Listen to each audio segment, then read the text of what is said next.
Саламатсыздарбы, Факт KG YouTube каналынын көрүүчүлөрү. Пандемияга байланыштуу бул жылдын аягына чейин ар бир үчүнчү кыргызстандык жакырчылыкка дуушар болоорун Дүйнөлүк банк маалымдады. Бул жалпы калктын 35%-ын түзөт. Алардын айтымында пандемияда экономиканын кризиске дуушар болушу мындан ары да ар бир кыргызстандыкка таасирин тийгизет. Айына $65 же 5460 сом киреше тапкан адамдар жакырчылык коркунучунда деп расмий түрдө эсептелет. Маалыматка караганда өлкөдө 50 миңге жакын адам же жумушчулар 5562 сомго чейин айлык алат.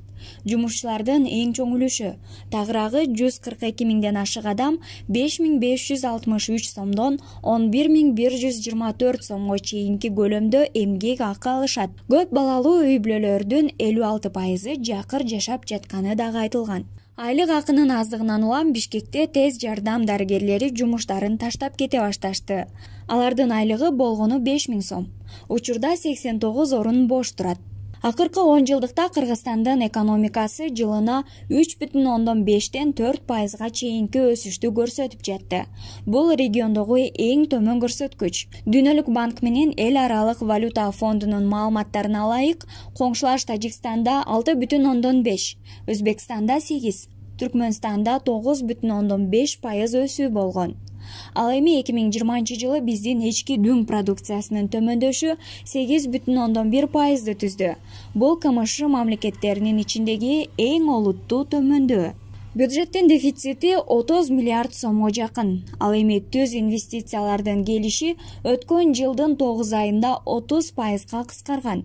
Кыргызстан экономика жагынан КМШ өлкөлөрүнүн ичинен эң артта калганы белгиленет.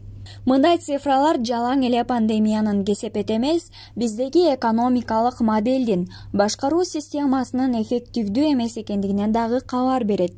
Бүгүнкү күндө Дүйнөлүк банктын каржылык жардамы менен Кыргызстанда жалпы суммасы $763 миллион түзгөн 24 долбоор ишке ашырылып жатат. Анын $100 миллион бир аз ашыгы сарпталды.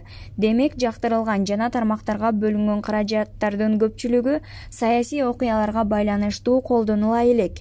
2021 жылга божомолдорго ылайык жакырчылыктын деңгээли дагы 4%га өсүп, 35%га жетиши мүмкүн, деди Дүйнөлүк банктын жетекчиси Навид Хасан Накви. Жаңы түзүлгөн өкмөт чыныгы максаттар жана багыттар деген программа жарыялашкан.